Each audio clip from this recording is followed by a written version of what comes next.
set ablaze by the majority. Tired of complacency, ready for the anarchy, cause what's left to lose? Everything is lost. Time to turn to the new. Stand in your ground, hold it. Man-made earthquakes shake the foundation of centuries of colonies. Time for erasure of stains. Questions. Whys. What about us?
TGIF. Thank God it's Friday. Good morning, good morning, good morning, good morning, good morning. I hope everybody's got their coffee, their tea, pinkies up. You are tuned in this morning, this Friday, October 20th. You're tuned into the Urban Conservative. My name is Chaz Neal. Today with me as well, I have a co-host, my executive producer, incredible artist, aka Circumstantial Saint. Yo, appreciate you, my brother. Grand Rising, everybody. It's your guy, John Tell. You already know what it is. As usual, thank you for having me, Chaz. Always gives another side, just not a conservative, y'all. You know what I'm saying? So, the Urban Conservative is based out of Minnesota. We're being brought to you today by the Leon Block Independent Media. We are all about transparency, truth, and accountability. The Urban Conservative is all about the news on the streets, gun violence, crime, politics, and how we solve our community's most hardest issues. How can we change our communities for the better? Let's get back to family, community, foundational roots. Let's make sure nobody gets left behind. Shut up and help. I like to, this is something that's very dear to me. Well, you know what? No, I'm going to start this off today with a quote. Right now. I'm going to start this off with a couple of things because I really think that they really play into what we're dealing with and what we're talking about today. The first one is by James Baldwin. Not everything that is faced can be changed, but nothing can be changed until it's faced. And I as I was looking for quotes, not even really just quotes, because I put in keywords, and this morning my keyword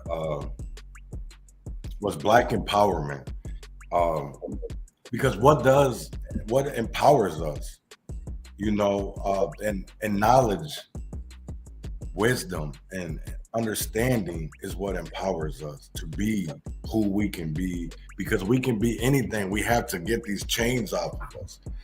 We have to stop always looking for the handout and be able to be that Black excellence, because there's nothing better than doing it on your own, standing on your own. And that's not saying that you didn't get a loan, that you didn't get help, but that you did it on your own by standing on your own. And that means that's self-sustaining, that's self-sufficient. And that's what we want to bring back to the community. That's what this community needs. And the second quote is from Angela Y. Davis. I am no longer accepting the things I cannot change. I am changing the things I cannot accept. Man, talk about it, Angela. That is when I hear everybody that is out, on these streets talking about no justice, no peace, no justice, no streets. Do y'all really believe that? Because we're not getting no justice, but these people definitely getting peace. And them ain't our streets no more, because as you can see in damn near every state, they are changing the laws that the pedestrian is no longer the victim. Really? Yeah, people need to understand that. They are changing the laws to not help us, but hurt us. And I need people to understand that. Go through this first story, and I want people to look in your area, because I know damn well this goes on in every area. This ain't just Minneapolis.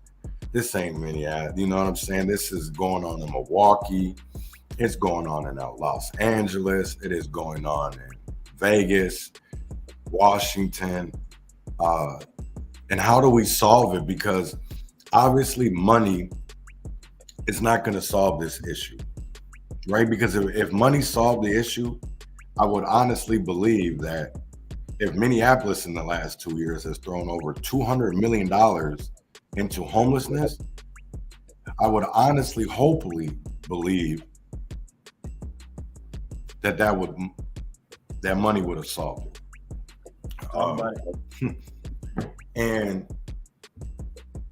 so if money's not going to solve it, what is going to solve it? Because what you're seeing there on the screen is Minneapolis City Council.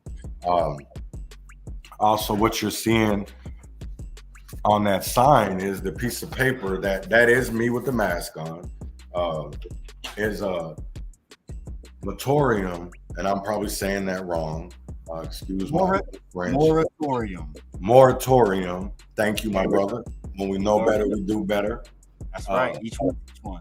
On encampment evictions now. I honestly, I didn't know anybody was going to have signs. Not saying that I wasn't in solidarity with them people.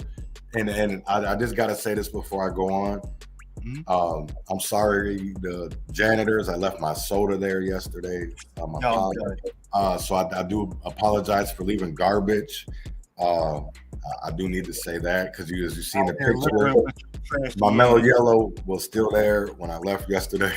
So if Michelle, if you picked it up, I thank you so much. But that is sitting not exactly next to me, but that is Michelle Gross, who is the president and founder of Community. No, not her. The lady right there. Yep. Her name is Michelle Gross. People don't know her. You should know her.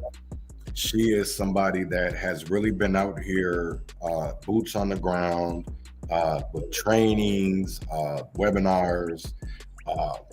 Honestly, she's a lot of the reason why I know about Freedom of Information Act, about data requests, and the fight that honestly goes in through the behind the scenes work with the legislation and things like that people don't see every day.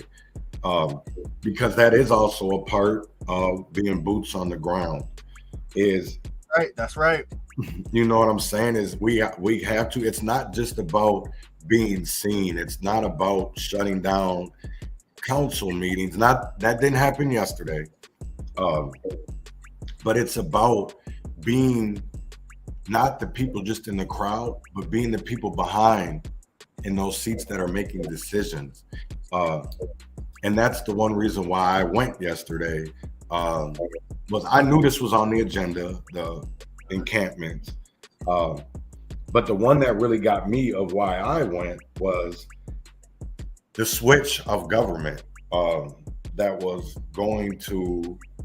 I wanted to learn the difference of what was going on with executive and legislative, because that's basically how Minneapolis City Council and the mayor is broke down now. Is the mayor is executive and the council is supposed to be the legislative and policies.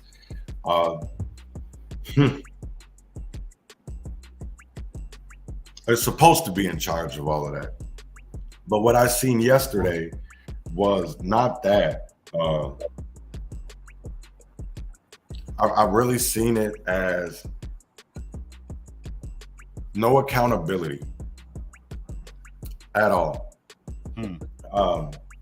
You know,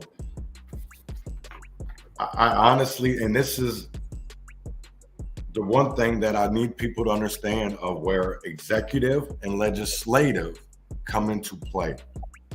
Because you literally had a body that could not put and I'm going to say this word wrong again. Moratorium? A moratorium on encampments. Now, what do we have? A legislative body, but yet can't make a legislative decision because they were scared over words, over simple words. So honestly, how I felt like, and at the end of the day, I know my council member doesn't agree with me, but what I would have done in their place is I would have stood up for my constituents. I know as being some, and not to say that, and I don't want anybody to take, I'm not saying that these people are bad people. I don't want anybody to take this. So if somebody's taking, Vital, he's saying this about you. No, I'm not. I'm not gonna, one thing that I'm learning, and even last night on Purple Politics, well, it was talked about, because that's one thing that I really had to learn in this movement, is that in government, things don't, there's a path. You have to go a certain way to get things done, because if you don't, it doesn't get done right. So I'm learning that to how do we get change. Purple Room Politics, thank you, my brother, is how do we get that change, because it's not going to come overnight. Because if it does come overnight, it's not going to be done right. And so that's one thing that we really sit here and have to ponder and think about, because we have to sometimes let the system play out. We have regulations and rules and ordinances in place to keep structure, to keep I don't know the exact word I'm looking for, to keep, not peace, god damn, I get what you mean. Not like structure either, but to keep everything running, you know. It's some continuity. You're right.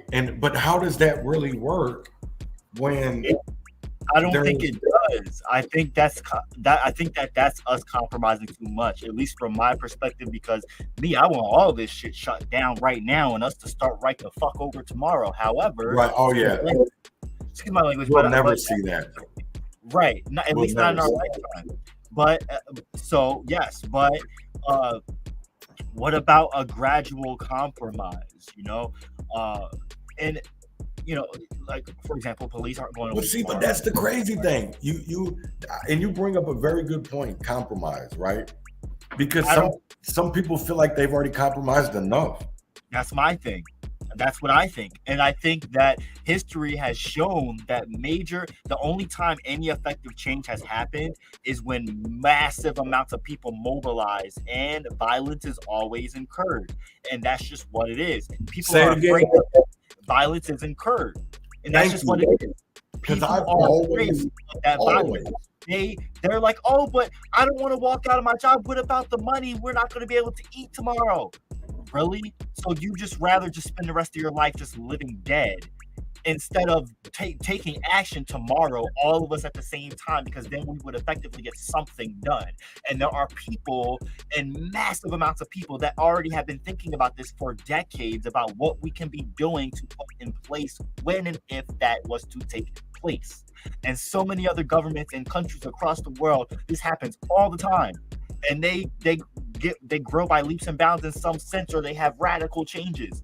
We are scared to do that here at Citizens because we are too mind controlled. That's my opinion, and I might go down. But you know what? You have such a great point though, and I'm honestly, I believe if it wasn't for social media, because look at these other countries, right? Right. When we see the footage of their protests, and then I go to a protest here in America, Right.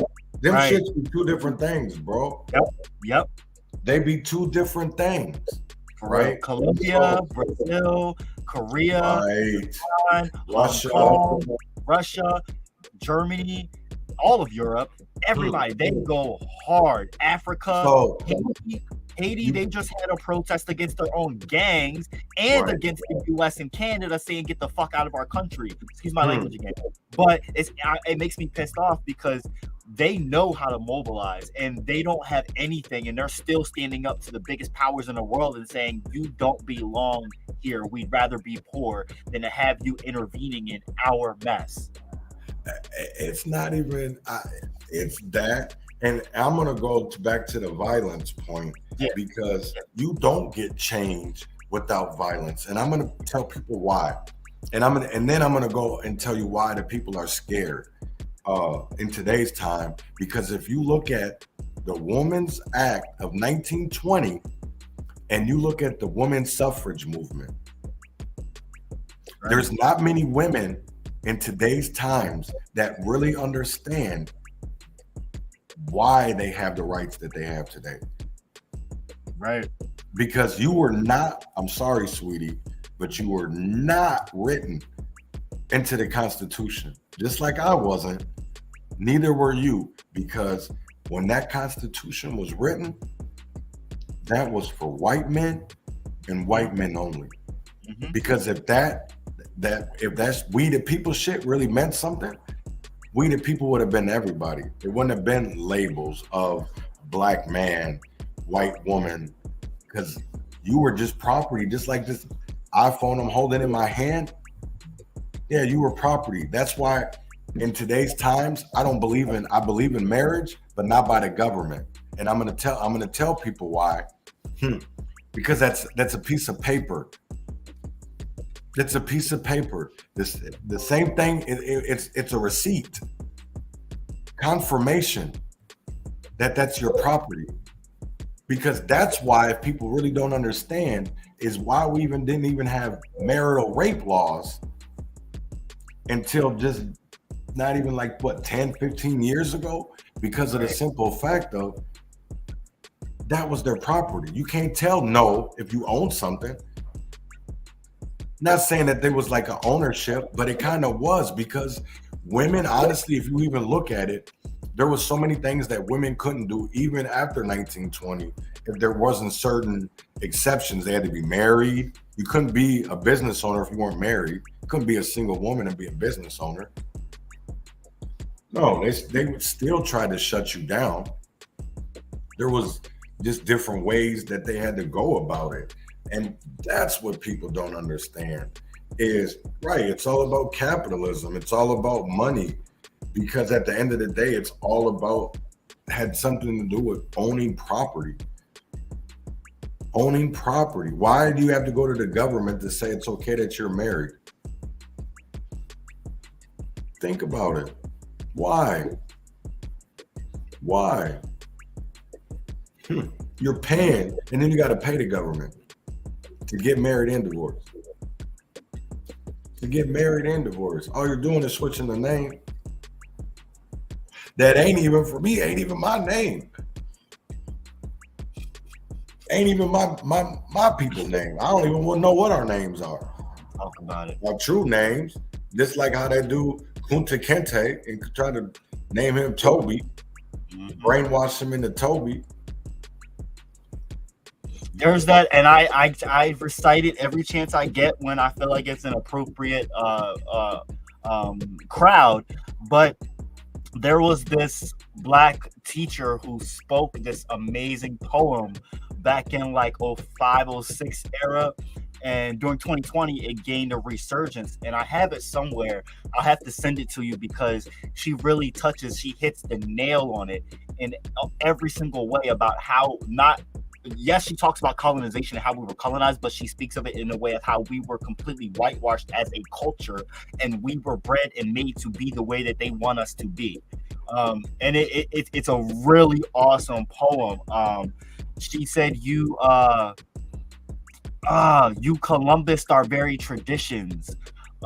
Just like the phrases that she speaks really tells to our whitewashing of our cultures and how it's still prevalent today, and it gets chipped away at every turn, even when it comes to cultural appropriation, and then the watering down of everything that they culturally quote unquote appropriate, and then turn around and gaslight us for calling them out and holding them accountable on it. We won't have it anymore. If you look at Africa as a continent, all of those countries are standing up. Look at all the French countries that were former colonies, all of the countries former colonies. Go ahead. Before we get into a commercial break, there's actually, and I forgot about this, that there's two pictures. I didn't see that the pictures went before the second story thing. But there's of a guy selling, and there's words. It says, I'm gonna read it while you find it. It's from Don Samuels. I want people to know this is a Democrat, somebody. Yep, right there. And this shit's sad to me because I've actually bought things from this individual. And no, I want people to know he does not spit in them. That is such a fucking fear-mongering narrative. And it pisses me off that a black man, so-called black man, because all skin folk ain't kinfolk, really frustrates me because the headlining on this is, there's always got to be a headlining. Warning, guy on Broadway near U.S. Bank selling lotions, but he spits in each bottle. Now, I'm going to say this. How did he know? How does he know that the guy spits in the bottle? Did he go up there and try to buy one? Because you don't see that anywhere in there, right? But I have, and I will say this, that if people don't understand, if you haven't shopped at Walmart or Target or Cub Foods or in Aldi's in an inner city area, you know damn well everything has seals, right? So those seals aren't broken. Right. So if he's spitting, he got a hell of some invisible spit. Right. You can't tamper with the bottles, and most people, it's not something you necessarily think about when you're opening a bottle. However, you know that click, those clicks, that crispness when you're opening a plastic bottle. It's a mind perception. It's a thing. So when it's been tampered with, you can automatically sense it. Now, the problem that I have with this is the simple fact that these are the other picture is somebody else that shared it. And I really hate to go at these people, but we got to start calling out our leaders for doing bogus things. We have to. Miss Lisa Clemens, love her. She does great work.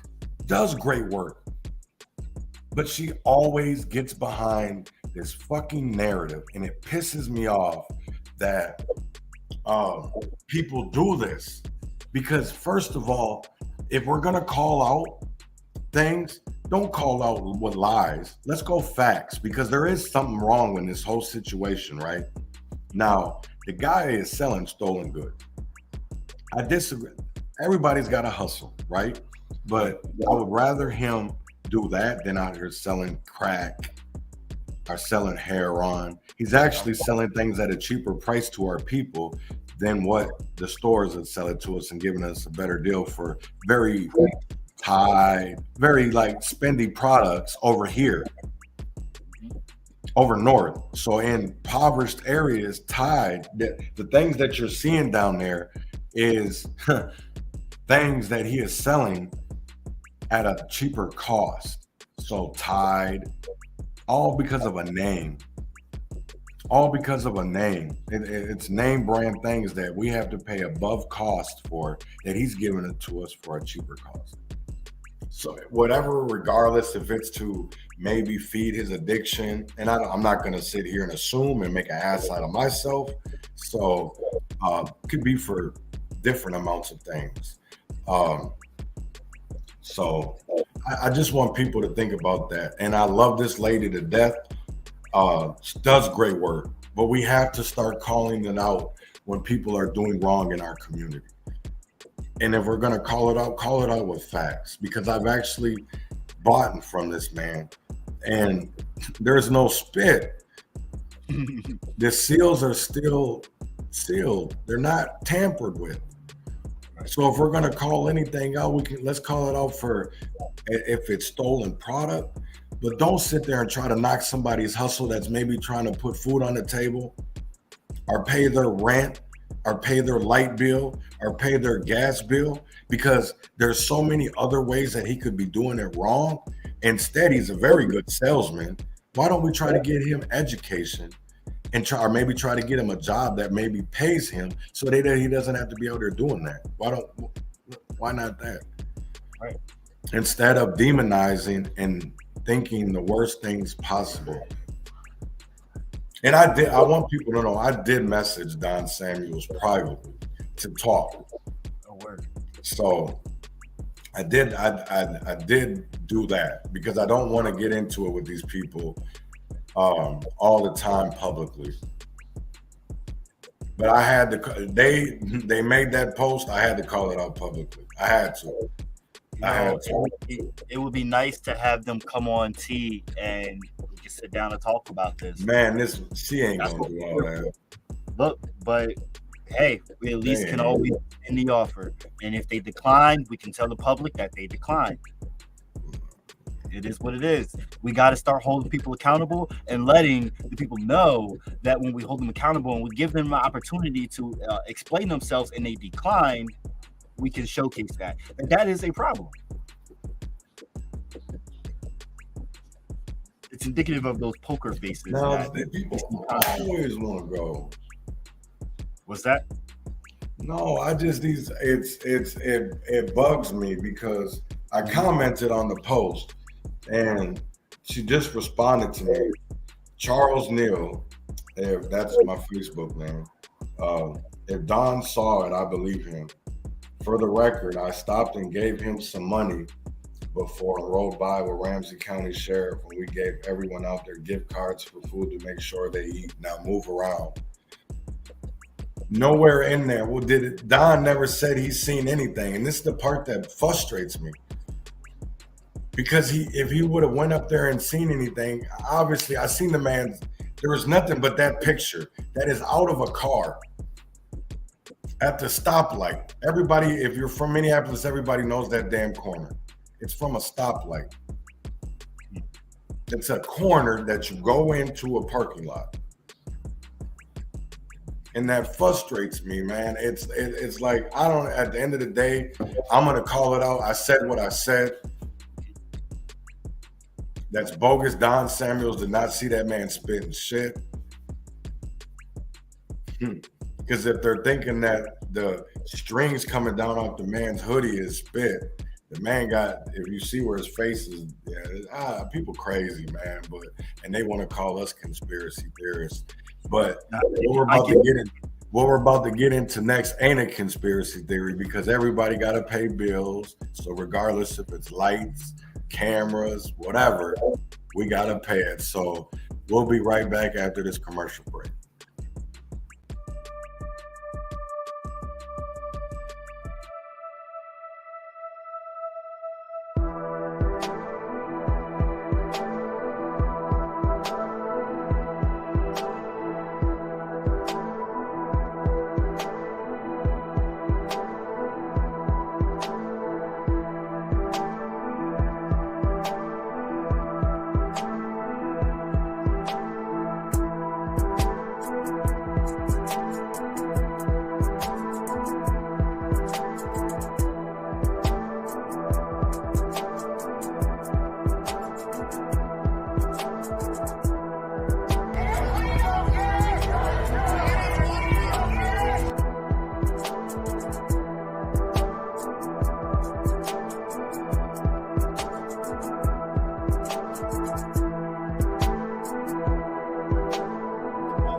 Yo.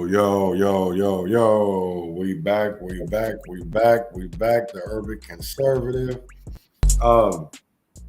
Before we get into this next topic of discussion, Akron Police Department, I want people to think about this before we get into this.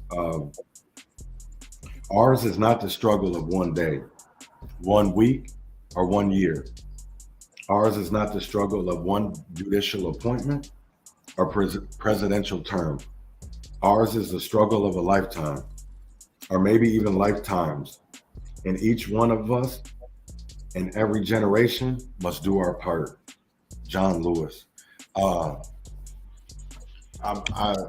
wanted to start off this second half with that for a couple of reasons, because everybody that has their boots on the ground, that is in this fight, it's something from the past. We've all seen something. If people can remember Rodney King, Emmett Till, Malcolm X, Martin Luther King. There's so many stories that we see. Fred Hampton. But yet we still see that shit today. You know, we still see our leaders, our brothers, our sisters, our kids being slaughtered today. What's any different? Only thing is different is the year. Only thing that's different is the year, because it's the same shit, just a different day. And when are we gonna get tired of that? When are we going to get tired of that? Because that's the one thing that people I see. I can't wait to get back to normal. Just because COVID, what the fuck? This because COVID came around, just made this shit more. It put a spotlight on it actually made people sit down, and regardless if you watched CNN, Fox, MSNBC, whatever you was watching, it made people wake up a little bit. Mm-hmm. It made people open their eyes and be like, yo, there's really some shit going on out here. Like, even me, myself, man, this shit, the last 2 years has been a fucking slap. Yeah. Not even that. We've been losing people left and right because of the pandemic. People have nothing left to lose and everything to live for, and living with purpose on top of it. So people are really questioning what matters in life on top of it, you know? And also to add, what was normal? What was normal before this? And if anything, we have a new normal. Those are my thoughts. Yeah, we definitely got a new normal. That's for damn sure. Yeah. Because honestly, it made the pandemic, and we should have already knew something was coming anyways. There was just a lot of people that weren't woke to it yet. Yeah. Because there was a lot of people that knew a pandemic was coming. Yep. They knew COVID. They didn't know the name, but maybe some people did know the name. That whatever, but they knew something was coming. And if we look back in history, we should damn all see something that history repeats itself. That talk about it. You know what I'm saying? History repeats itself. So the better that we arm ourselves with knowledge, wisdom, and understanding. Type that in. You know what I'm saying? Say that again. Say what again? What you just said. What's that phrase? I don't know. Really? All right, so that is a common mantra of the Leon Block Independent Media, is arm yourself with knowledge. Right? Arm yourself with knowledge, because violence is violence. Akron officials say July 4th downtown protest arrests were justified. Now, I really want to read this article, but it's a subscribers only. But this is one of the reasons why me and John Tell actually went to Akron, because this was the night that Jacob Blake, Pressure, activist Pressure, Cortez Rice, Bianca Boston, were brutally assaulted And we're gonna play. It's a 1:02 video, and this video is from a comrade, a brother, Soup. Shout out to the Family Soup TV, another one of our comrades about across our coalition of independent media. Yes, Reagents for Justice. Yeah. So violence is violence.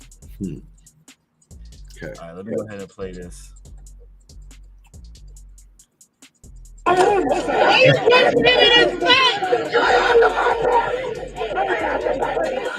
off of him! He is a handicap!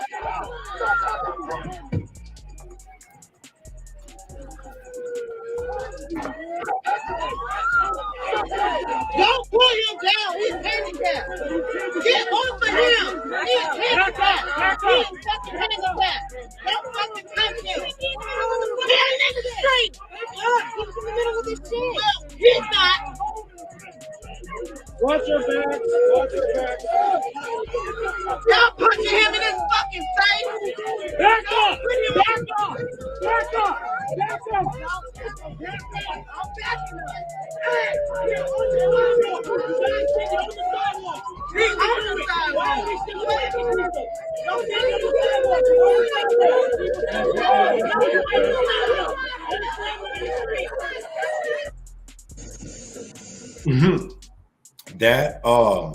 That shit sickens me for the simple fact of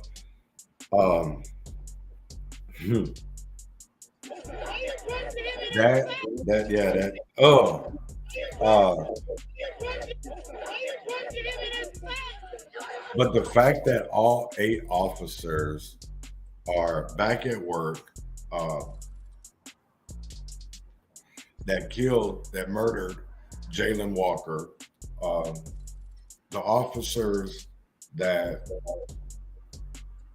assaulted Jacob Blake, activists, pressure, are still on the streets. It's ridiculous to me, and but there's a reason for it. There's a reason for it. There is a reason for it, man, because when you make a deal with the devil, and that's who we're dealing with, we ain't never gonna get no change. And that's why I have questions and really, like, this is why we need to educate ourselves. There's another post that I wanna talk about that goes with Akron, from Instagram. She goes by Aesthetics, and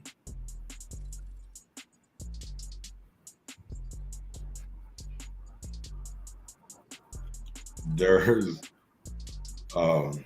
Look at his face, though.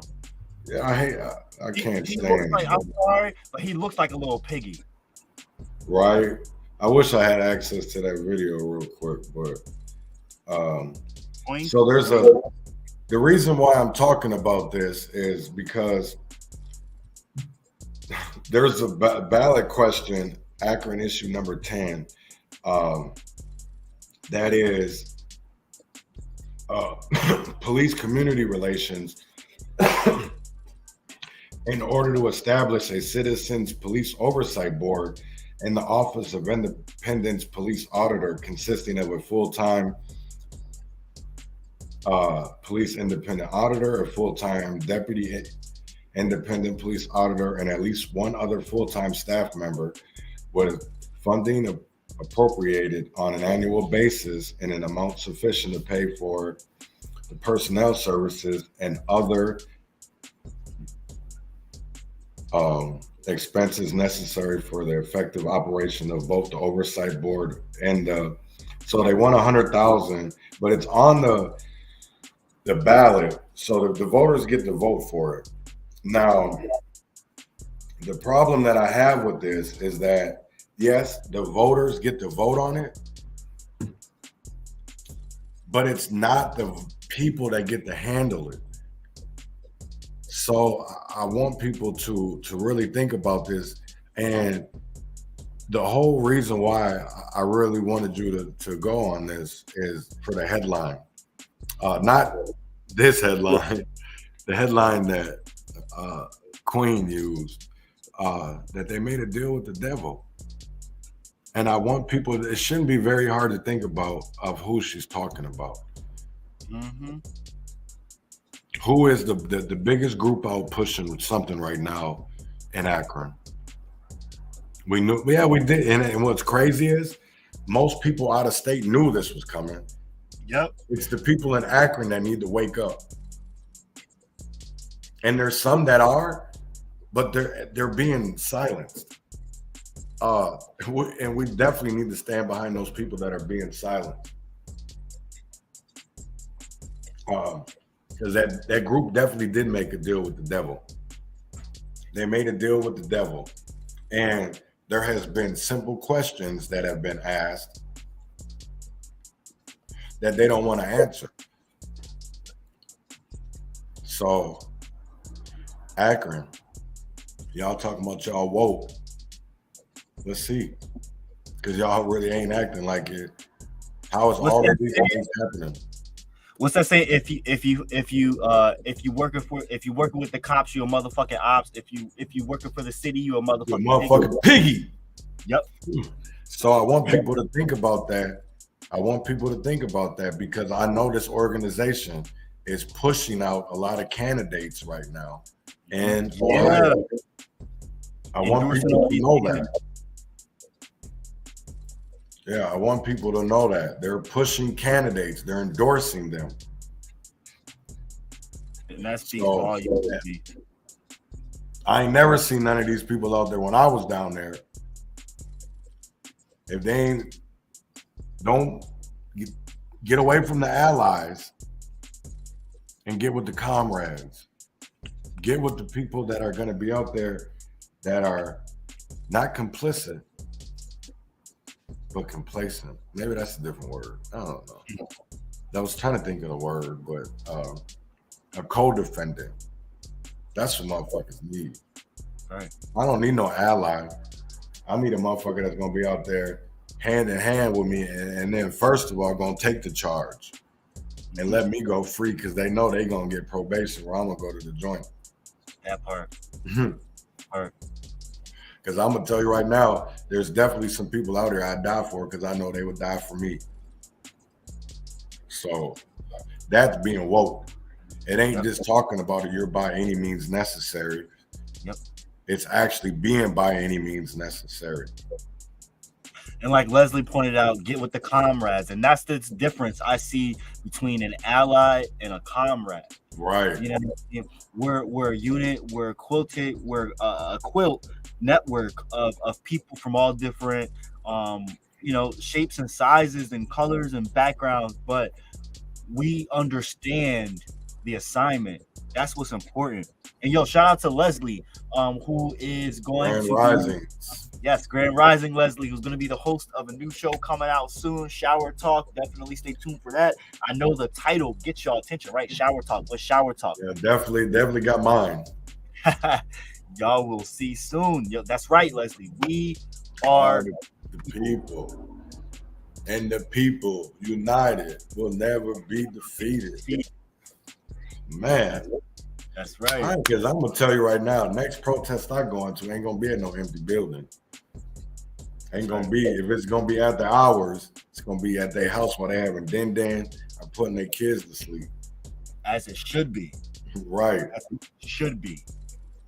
Because if it's our streets, then let's show them if they're our streets. Because right now, they're in control and they're really winning bad. Because they got y'all focused on abortion. They got y'all, which is important. I'm not saying that it isn't, but this year it's not on the ballot. And I'm not telling people to go vote Republican, right? I'm asking you to stop voting for the lesser of two, what you believe is the lesser of two evils. Mm-hmm. Because is it really the lesser of two evils? because all I see is I live in a Democratic ran city.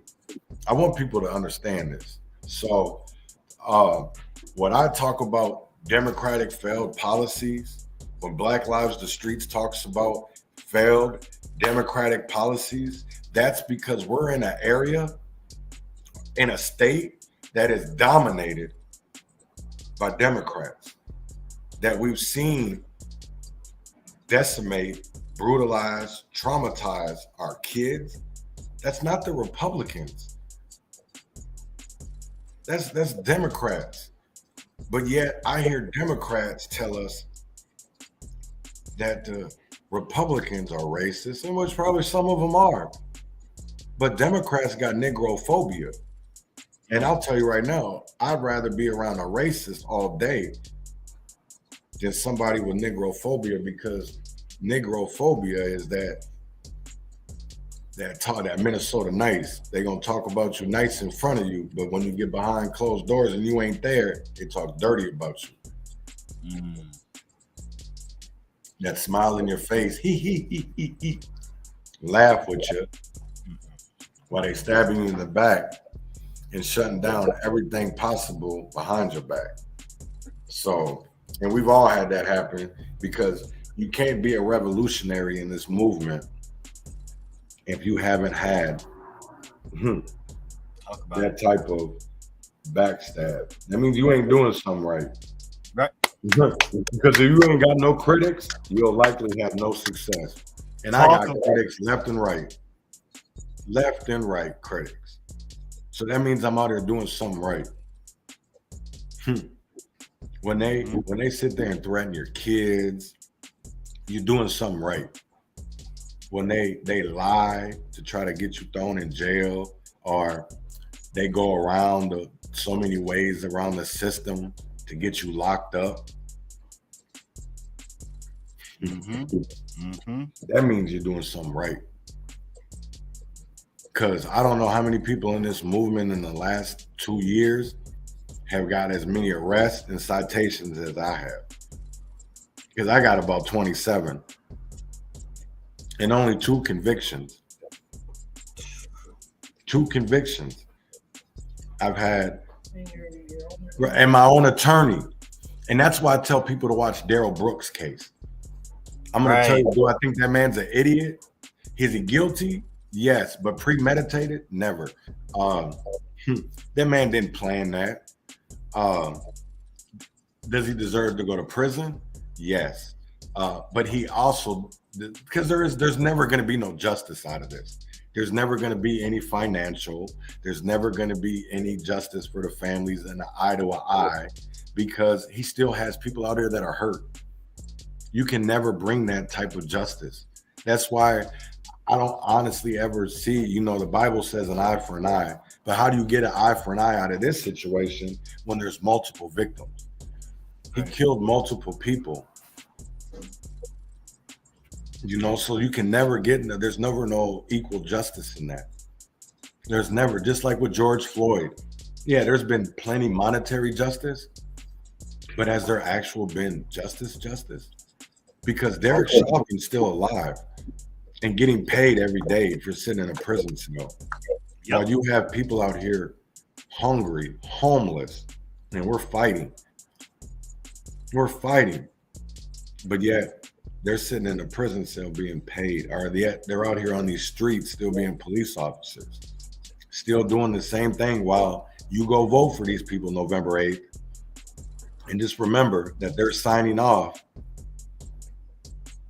on settlements, because 13 of them just signed off yesterday on $700,000. Sheesh. Yeah, man. This shit, it's a joke. It's robbing the world blind. Taxpayer money. Right. That's taxpayer money. And yet, there ain't nothing they can do but do the right thing. And did they do the right thing yesterday? Yeah. But that money ain't going into the right hands. There's all this money going out that people that were brutalized. And yet, because people don't know how to get attorneys, because there's probably thousands of people in Minneapolis right now that could be suing the city of Minneapolis, but yet there's lawsuits that are going in, and that we're not a part of because we're either John Doe's or Jane Doe's, but yet they're getting paid off of our being hurt, our tears, our blood, our sweat, and we're not. We're suffering. So I want people to remember that wherever you're at, because a lawsuit is public information. Now, when there's a gag order, or you can't get no information about it, that means there's a settlement. Or they're in the process of a settlement, and there's a non-disclosure agreement attached to it. If you don't know what a non-disclosure agreement is, look it up. Google it. Google can be your best friend. Because once we know better, we definitely do better. And that wordplay and the verbiage is how they get us, people. Because they play with our emotions and our hearts. So until next time, meditate through the pain, celebrate the ties that bond, liberate our people, and educate our youth so we can stop the bloodshed. Be the change. Shut up and help. Win or fail, freedom or wait. Oh Lord. Win or fail, freedom or fail, heaven or hell. Wish me well. Y'all have a great one. Be blessed, y'all.